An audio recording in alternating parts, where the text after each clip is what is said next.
Thank you, Professor Rinan. Now I would like to invite Mr. Jesper Simonsen.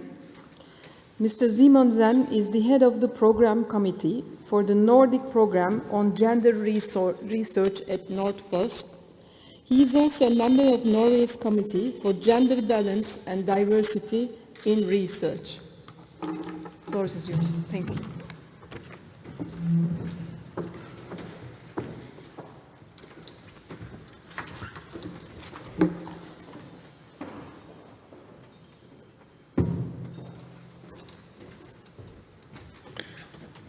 Thank you very much. It's an honor and a pleasure to be here in this morning. As I'm going to tell you a little bit about the Nordic region, a little bit about how we think about the paradox of equality in the research sector in the Nordic countries, and a little about what we are going to do to find out what has went wrong. The Nordic region is 5 main countries and some additional areas in the northernmost part of Europe, and in fact also of the Northern America. 26 million people is not so much for the huge area, but we are the 10th largest economy if you take all the countries in total. And we have a very well-developed welfare state, and it includes gender equality. The Nordic countries has some institutions together. It's the Nordic Council, which is of parliamentarians since 1952, and the Nordic Council of Ministers. And Nordforsk, who I'm representing here today, is the research body under the Nordic Council of Ministers.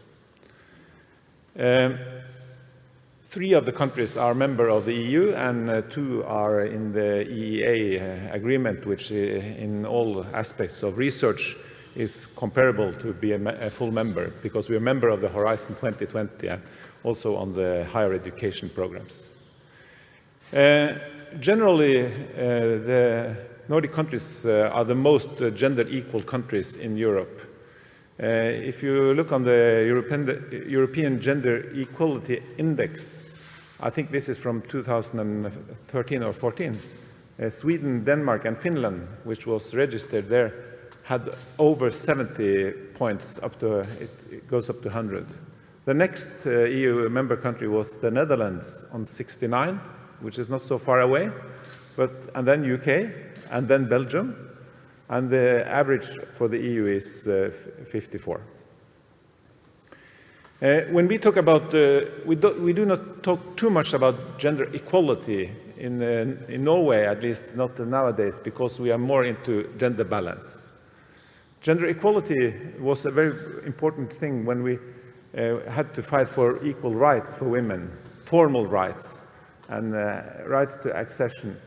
And fight discrimination. Of course, there are still reminiscences of that, but we think we have come far on that aspect. Then we have to stop the structural discrimination. And as you know, women and men lead different lives through their span of life.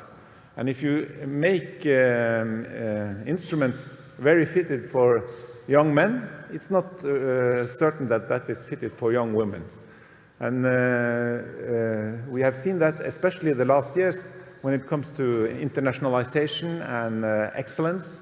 If you don't think about the gender aspect, you make very good mechanisms for young men, but not for young women. So if you just adjust them a little bit, then you can get a much better result. And that is the good part of the story. But on the top level, we are talking about gender balance. And that is beyond equality. And that is when balance not is a part of the right for the women, but a kind of a criteria for the society. And I shall tell you why. Gender balance is important for the society. It is important for society that it's gender balance in the research sector, because it could contribute to a less segregated labor market, because research is a very important sector, because higher education, which is closely linked to research sector, is a very important sector, and because the research sector and academia is a role model for all other sectors. But gender balance is also important for the research sector as such. It is important to attract the best talents, and the talents are, we think, fairly distributed between the sexes. It is to attain diversity and the relevance of research. We have had an investigation in Norway that shows that women researchers and male or men researchers choose different perspectives in their research. It is more than 3 times more likely that a woman social scientist would choose gender perspectives in her research than her fellow men research. And that's not because gender is not equal distributed between the sexes. It should be. And of course, diversity is is nourishing all kind of research. If you don't have the diversity, you will only maintain the old wisdom. It's also important for the research sector to develop modern knowledge-intensive organizations. In most aspects, there are very archaic rules and regulations in academia, which is not fitted for the modern society. And of course, if you have a goal on balance, you will also have a check whether you have taken away the more structural discrimination. As I said, the Nordic countries is very well into equality as such in work life, in the balance between work life and private life, and all other aspects. But when it comes to the research sector, they are not particularly good. You see that here on this slide that in Denmark it's only 19% of the professors or the grade A researchers which are women. And that you hear it better if you say that for every woman research professor, it's 4 male professors. And the development is very slow. If you look on this annual growth, it will take between 35 and 50 years to catch up and get to a perfect balance.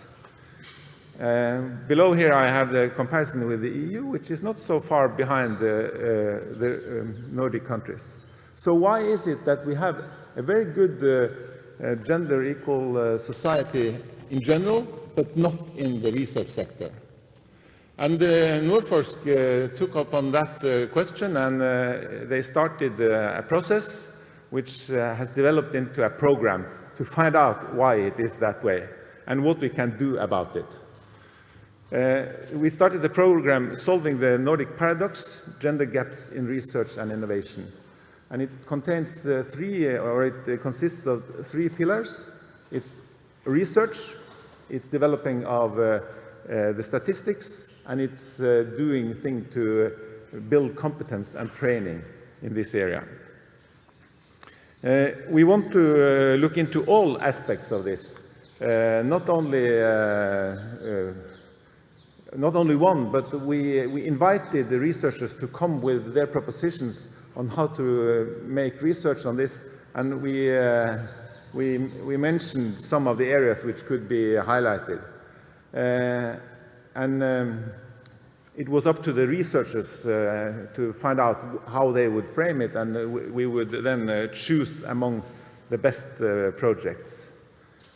So it ended up last year, and we funded 2 Nordic Center of Excellence. And these are rather big projects which will go on for 5 years. And it was a collaboration between Nordforsk and research councils in 4 of the Nordic countries. And we established these 2 centers. The Nordic Core Center, which is led from Oslo, is going through the whole aspects of these things, look on how the institutions work, identify barriers, look on the connection between the labor market within academia and the labor market outside academia, which I think is very important.